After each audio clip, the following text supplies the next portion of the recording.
Good evening to all. My name is Muhammad Zul Hisham bin Muhammad Azam, and this evening I will present to you regarding the guidelines in social communication. As you all know, English is widely used in Malaysia. This is because, according to our history, we have been colonized by the British. Therefore, they leave their language here, and now most of Malaysians use English as his or her second language. However, even though with all the familiarity with this language, when we communicate, it's better to use simple and plain language that can be understood easily. This is because when we interact with each other, a mistake and error can happen, a human error for example.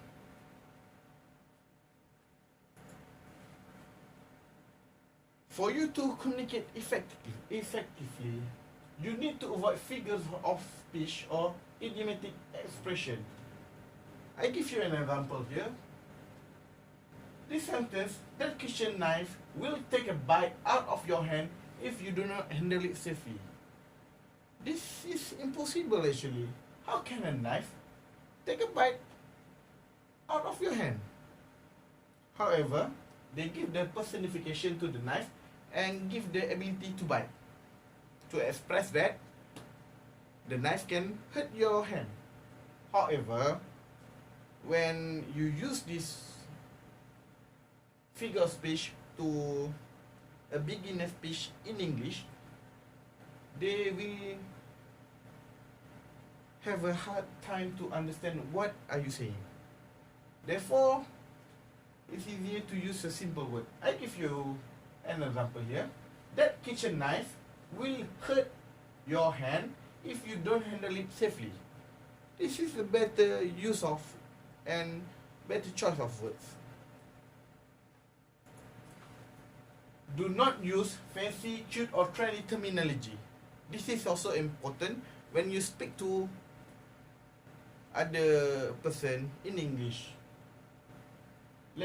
Let me give you the example here. It's a smoking hot chick. Smoking hot chick, if heard by the beginner user of English, they will hear chick is a chicken, then hot. Maybe they will think you talk about food. However, we understand that smoking hot chick refers to a pretty lady, a pretty woman or a pretty girl. Therefore, avoid to use this choice of words. Instead, try to use a beautiful lady, a beautiful girl. This is more common and accurate and easier for others to understand. To communicate effectively, use specific and accurate terms. I give you an example here. The hospital is near the market. What is near? It's open to interpretation. Near. It can be 1 kilometer, 2 kilometer, or within the distance. It's vague and it's ambiguous. Therefore, do not use near. I prefer if you use the word, the exact word. I give you an example here. The hospital is 500 meters from the market. And then your audience will understand you better.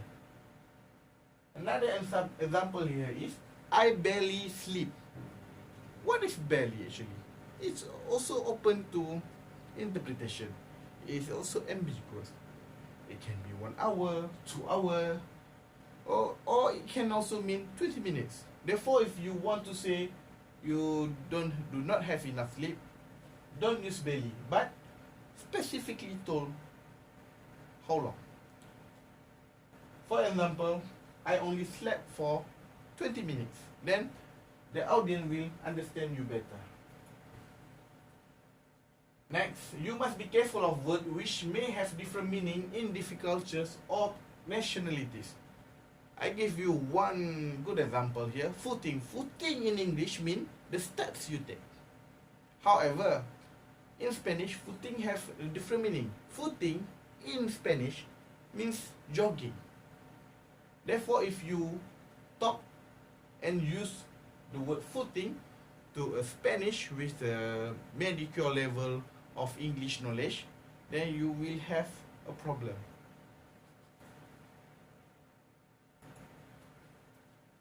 Next, to communicate effectively, you must avoid the use of slang.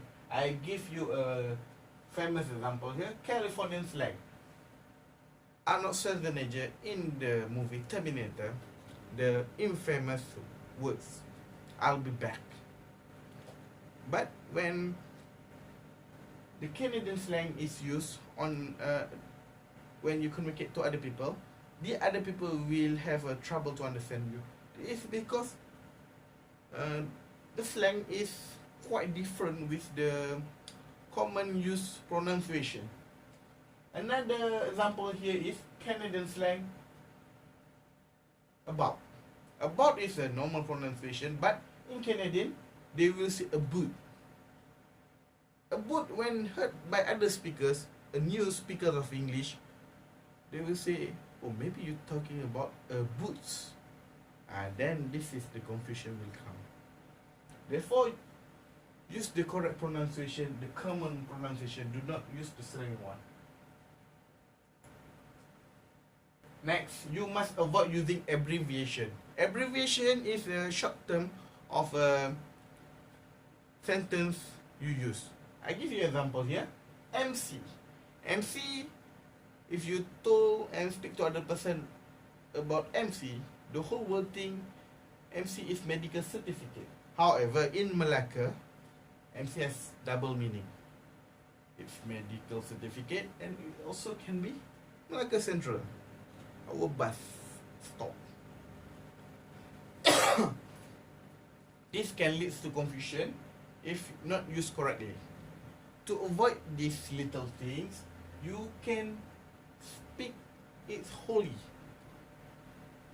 And when you refer to MC, whether it's Malacca Central or medical certificate, do not use the abbreviation. Use medical certificate or Malacca Central. This will surely avoid confusion in beginner speaker of English. Another example here is MTIB. MTIB stands for the abbreviation of Malaysian Timber Industrial Board. It's a common abbreviation, but not everyone know it. Therefore, if you want to refer to Malaysian Timber Industrial Board, you use Malaysian Timber Industrial Board and do not use MTIB. As a conclusion here, in my opinion, when you speak to others, it's better you make it simple. Language is used for a person to communicate to other person. If you use bombastic and hard words, but your audience fail to understand you, there's no meaning for you to use the language. Therefore, keep it simple and make sure your audience understand you. That's all for my presentation. Thank you. Assalamualaikum.